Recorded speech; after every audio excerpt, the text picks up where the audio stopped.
When I pulled into the driveway of my Maine coast property after 16 months away, the first thing I noticed was the rose bushes. Margaret had planted those roses the summer before she got sick, pink climbers along the left side of the porch railing, the kind that need serious attention or they go wild and woody. I'd left them untouched when I closed up the house last spring. Figured they'd just die back on their own, one less thing to worry about. They hadn't died back. They were pruned, clean cuts, fresh growth. Someone had deadheaded them recently. I sat in the truck with the engine running and stared at them for a long moment. The house had been locked up since April of last year. No rental, no caretaker.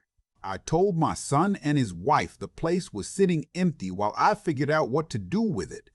Margaret and I had talked about retiring there full time, but after the funeral, that plan felt like a different person's dream. I couldn't bring myself to sell it either, so it just sat. I'm grateful you're here listening to this. Before I go on, do me a favor and drop a comment below telling me where you're watching from and what time it is there. It means more than you know to have company while I tell this story. My name is Floyd. I'm 71 years old. I spent 32 years as a detective with the Portland Police Department before I retired, and I thought I'd seen enough in that career to recognize when something was wrong. Standing in that driveway in early October, looking at those roses, I felt it again. That pressure behind the eyes. The thing you can't name but can't ignore. I turned off the engine and sat there a minute longer. The driveway gravel was raked. I hadn't raked it. The ceramic pot by the front steps, the one Margaret had painted with little blue birds the summer we bought the house, had been moved. It used to sit to the left of the door. Now it was to the right. Small thing. Easily overlooked. But 32 years of detective work had made me the kind of man who notices where pots sit. I unlocked the front door and stepped inside. The house smelled like pine cleaner and something faintly floral. Not musty, not sealed up. Someone had cleaned. Not recently, maybe a few weeks back, but cleaned for certain. I walked through the entryway into the living room and stopped. The floor lamp in the corner was gone. In its place was a different lamp entirely. Ceramic base, cream shade, newer looking. I'd bought that floor lamp at a yard sale in 2009. It had a bent neck and a pull chain that stuck, and Margaret used to joke about replacing it every winter without ever actually doing it. It was gone now, and its replacement looked expensive. I walked to the kitchen. The dishes in the drying rack weren't mine. My dishes were white with a blue rim, the set we'd gotten as a wedding gift back in 1981. These were gray stoneware, newer. Someone had cooked here, washed up, and left their dishes drying as if they planned to come back. I opened the refrigerator, empty and clean, recently wiped, but the ice maker had been used recently. The cubes in the bin were small and fresh, not the big fused blocks you get when a machine sits for over a year. I called my son. He picked up on the second ring, cheerful. "Hey, Dad, you make it up there okay?" I told him I was at the house. I asked him if he'd been up at any point in the last year. A pause. Just a breath longer than normal. He said no. He said they'd talked about it last summer, he and his wife, but things got busy. He said it in the easy way he has, the way he's always been able to say things that smooth over the edges of whatever he means. I'd been both proud and frustrated by that quality his whole life. I told him about the dishes, the lamp, the roses. He said maybe it was kids. Said probably someone found an unlocked window and used it as a hangout spot. Nothing to worry about. He'd come up on the weekend and take a look. I said sure. I said I'd talk to him soon. I hung up. Then I went upstairs to find the security cameras. Margaret had insisted on them after the Hendersons, our neighbors 2 lots down, had their shed broken into 2 summers running. She'd done the research herself, ordered a system online, paid a local electrician to install it. 4 cameras, interior and exterior, connected to a cloud account only she knew the password for. After she passed, I'd found the password written in her handwriting on a card tucked inside the cover of the notebook where she kept garden notes. I hadn't thought about those cameras in over a year. I had no reason to. I sat on the edge of the bed in the guest room and opened the app on my phone. 16 months of footage. I didn't have time to go to all of it, so I went to the most recent and scrolled backward. October, nothing. September, nothing. Then I hit August. August 8th. Front porch camera. My son's wife walking up the porch steps with 2 paper grocery bags. She looked comfortable, like she'd done it 100 times. She had a key. I kept watching. They'd been coming since June of last year. My son, his wife, occasionally another car I didn't recognize, a dark blue sedan. Sometimes they stayed 2 or 3 days. They used the kitchen, slept in the guest room, sat on the back porch in the evenings. From the camera angles, I could see the fire pit out back had been used regularly. There were chairs arranged around it that I didn't recognize. It wasn't the using of the house that bothered me. I told them the place was family property. I'd meant it. If they'd asked me, I'd have handed over the spare key without a second thought. What bothered me was the lamp and the dishes, and that they hadn't asked, and the dark blue sedan. I watched footage for 2 hours. The sedan showed up 4 times over a 3-month period, always parked at the far edge of the driveway, close to the road. Whoever drove it never got out on camera, or they knew where the cameras were and avoided them. The front porch camera had a blind spot just to the right of the steps. The sedan was always parked precisely there. My son didn't know where the cameras were. He'd never asked. Margaret had mentioned them once over a family dinner, and he'd made a mild joke about privacy and then dropped it.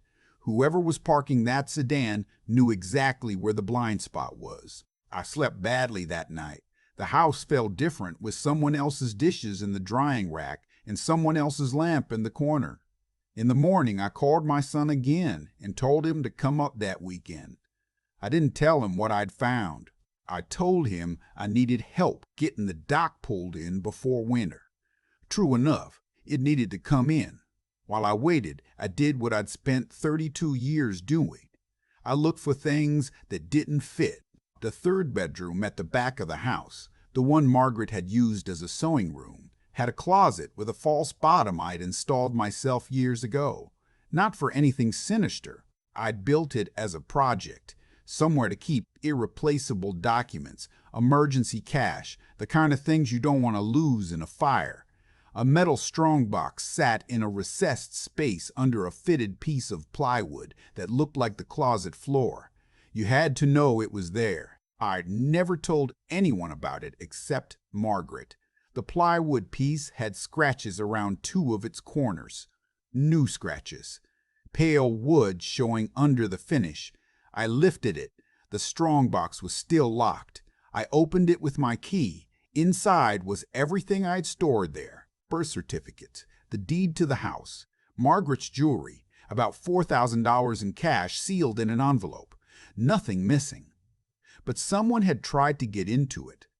I stood in that small room for a long time, looking at those scratches, thinking about my son's voice on the phone, the easy smoothness of it. He arrived Saturday morning with his wife. She brought muffins, blueberry, my favorite. She's a warm woman, and she'd always made me feel like real family, not just the father-in-law who needed to be tolerated. That warmth now felt like something I was looking at from the wrong side of glass. We had coffee, watched the water for a while. Then my son said casually that he had someone who might be interested in the property if I ever decided to sell.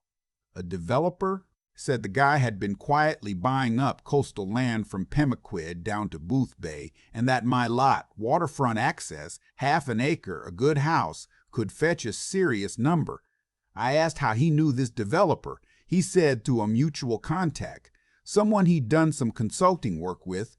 I asked the name. He said Albright, Victor Albright. Said the man was legitimate, low-key, worked through a private land company. Said he wasn't pressuring me, just wanted me to have the option.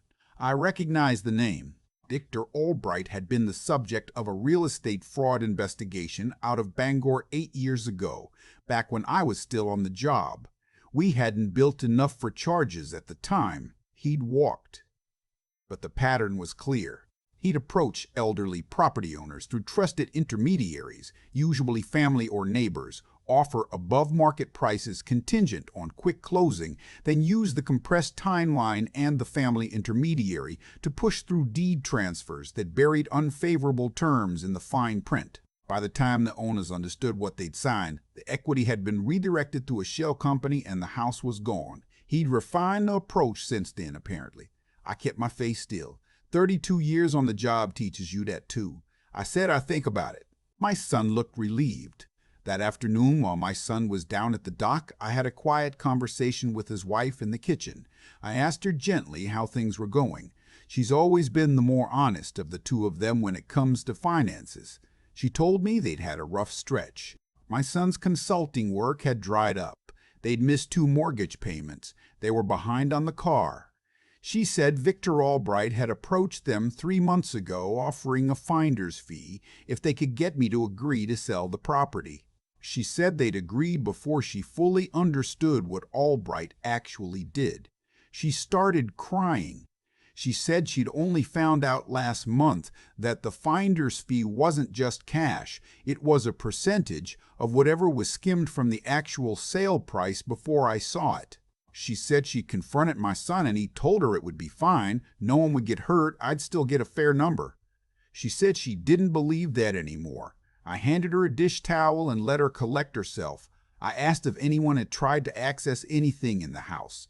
The documents, financial papers. She looked at the table for a long moment. Then she said Victor Albright had told my son he needed a copy of the deed and my social security number to prepare the offer documents. My son had looked through the house. He hadn't found the strongbox. She didn't know about the scratches. I told her I wasn't angry at her. I meant it. I was angry, but not at her. I called my nephew that evening. He's an attorney out of Augusta. Real estate law, solid and careful. The kind of man who reads contracts the way I used to read crime scenes. I told him everything. He was quiet for a long moment after I finished.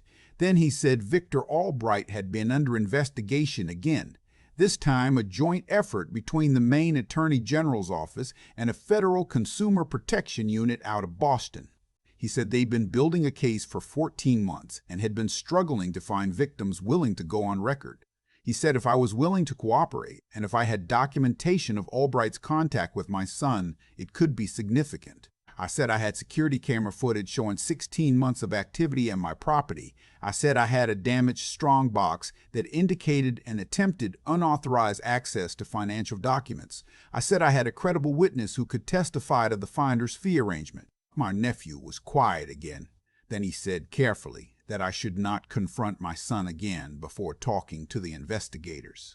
I said I understood. The next 3 weeks were the hardest I can remember.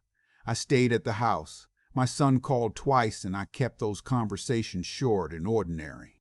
The 3rd time he called, he mentioned that Albright was hoping for a decision before the end of November. Tax purposes, he said. My son's voice had a tightness in it, I recognized. He was being pressured from both sides and he didn't know how to move. The investigators drove up from Augusta on a Tuesday. 2 of them, a woman named Agent Garfield and a younger man who didn't say much and took notes. I sat with them at the kitchen table for 3 hours. I showed them the camera footage. I walked them to the strongbox. Agent Garfield asked careful questions and wrote down answers in a way that told me she'd been doing this a long time. Before she left, she put a recorder on the table and asked if I'd be willing to participate in a controlled contact with Albright. I said I'd done controlled contacts before, from the other side of the table. She smiled slightly. She said that was useful. 2 days later, my son came up again, unannounced. He stood on the porch looking uncomfortable in the October wind. I let him in, poured him coffee. He sat at the kitchen table where I'd sat with Agent Garfield, and I noticed his hands weren't quite steady. He told me Victor Albright had reached out again. He said the offer was real and fair and that he was only trying to help. He said the property was too much for one person and that Margaret would have wanted me to do what was practical. He was talking fast, the words running together the way they do when someone has rehearsed something too many times. I let him finish. Then I put a digital recorder on the table and asked him to say Victor Albright's name again. Clearly, he stared at it. The color left his face in a slow slide. I told him I knew about the finder's fee. I told him I knew about the scratches on the closet floor in the sewing room. I told him I knew he'd been coming to this house for 16 months without telling me. I didn't raise my voice. There was no point. He started to explain. Then he stopped. Then he said, quietly, that he was sorry, that they'd gotten desperate, that Albright had made it sound so simple, that he told himself I'd never notice. I told him I'd spent 32 years noticing things for a living. He put his face in his hands. I told him I wasn't going to let him go down with Albright if I could help it. I told him what I needed him to do. I needed him to call Albright, agree to a meeting, and have that meeting happen where Agent Garfield could hear it. I told him his wife had already been honest with me, and that honesty mattered. I told him what he did in the next 2 weeks would matter more than anything he'd done in the past 16 months. He was quiet for a long time. Outside, the wind pushed against the windows, and the water past the point was dark and choppy. The kind of day Margaret used to make soup. He said, okay. The kind of day Margaret used to make soup. He said, okay. The meeting with Albright happened at a restaurant in Rockland 10 days later. My son wore a wire for the first time in his life, and he told me afterward his hands didn't stop shaking for the whole drive over. Albright arrived with a briefcase in a confident manner and a prepared offer document that my nephew later identified as containing 4 separate clauses designed to redirect a total of $62,000 from the stated sale price into a holding company Albright controlled. Albright was arrested in the restaurant parking lot. His lawyer filed a motion within 48 hours, claiming the recorded conversation was inadmissible. It wasn't. The charges included wire fraud, elder financial exploitation under Maine statute, and conspiracy to commit deed fraud. 3 other property owners came forward within a week. Elderly couples from Pemaquid and Booth Bay who'd signed documents they hadn't understood and lost equity they couldn't recover. My case gave the investigators what they needed to pull those cases open again. 8 months later, Victor Albright was convicted on 11 counts. The judge sentenced him to 9 years without the possibility of early release. His real estate license was permanently revoked. The shell company was dissolved and a civil suit recovered partial restitution for the other victims. My son was not charged. His cooperation and his wife's early disclosure to me mattered. He had to testify at the trial, which I think was harder for him than any punishment would have been. He sat in that witness box and said out loud what he'd done. I watched him from the gallery and I didn't look away. He needed to see me there, not forgiving exactly. Present, that's different. I'm at the house now as I write this. It's late November, first frost last week, the dock is in. Someone filled the firewood rack before I arrived, neatly stacked under the tarp on the north side of the porch. My son drove up 2 weekends ago with his boy, my grandson, who's 8 and obsessed with anything that floats. We walked the shoreline for an hour while the boy found rocks and narrated his findings at high volume. My son and I didn't talk much. We didn't need to. The roses will need proper attention come spring. I'll have to learn how to manage them. Margaret was the gardener. I was the one who moved the pot and raked the gravel and didn't complain about it. Fair division of labor. I found her garden notebook on the shelf in the sewing room last week. She'd kept notes on everything, soil amendments, bloom times, what to cut back, and when. The last entry was September of the year she got sick. At the bottom of the page, in her handwriting, it said simply, "Floyd will figure it out." I didn't know she'd written that. I stood in that room for a while. Then I put the notebook back on the shelf and went downstairs and made coffee. If I'd been a different kind of man, I might have sold this house when she died, walked away from the upkeep and the memories and the rose bushes that need tending. Instead, I left it empty for 16 months, while I figured out what it meant to me without her in it. Turns out it means the same thing it always did. It's the place she chose. That's enough. The lesson I keep coming back to isn't about real estate fraud or security cameras or anything so practical. It's simpler. When the people you love are in trouble, they often can't ask for help directly. They close off, act distant, do things that seem wrong because they're scared and don't know another way.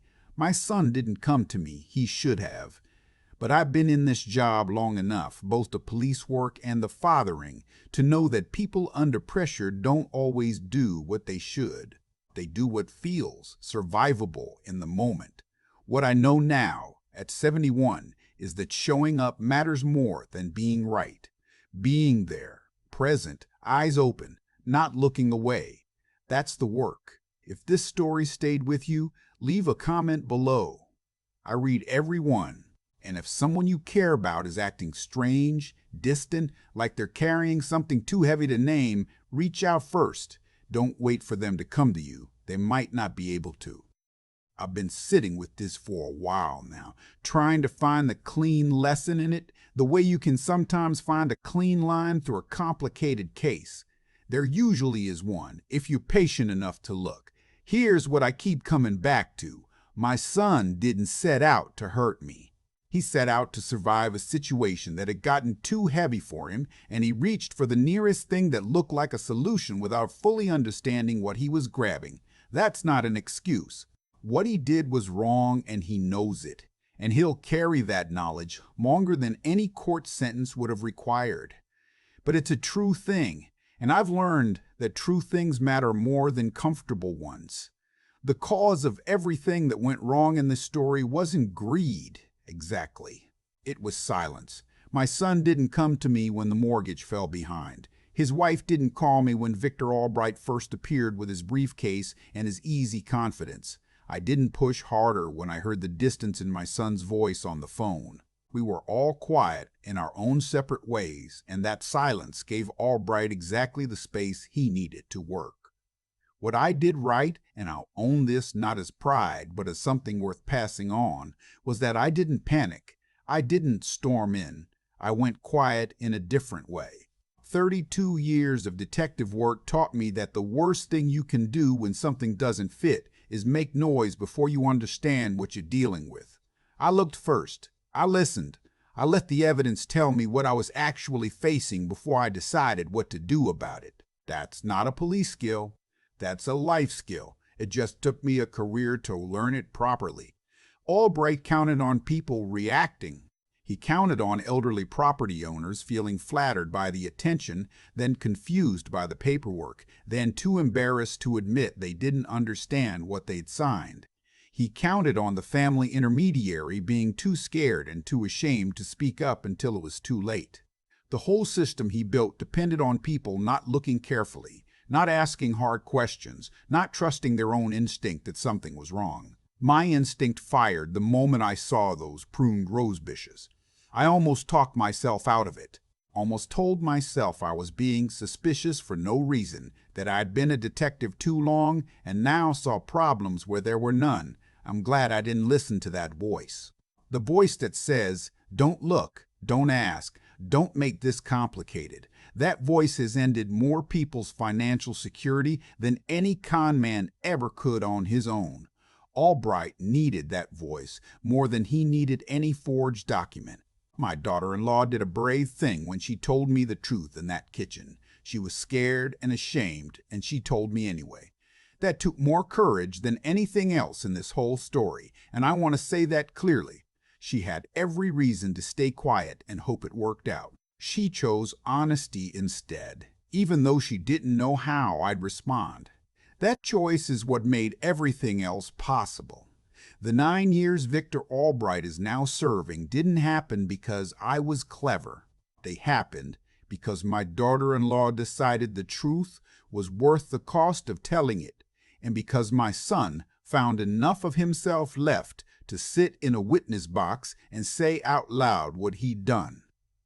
Courage showed up late in this story, but it showed up late in this story If you take one thing from this, the people you love will sometimes do things that confuse you or hurt you or seem completely out of character. Before you write them off, ask yourself whether they might just be scared and out of options and too proud or too ashamed to say so. Reach toward them. Ask the uncomfortable question. Be the person they can tell the truth to without losing everything. That's the work. It doesn't end.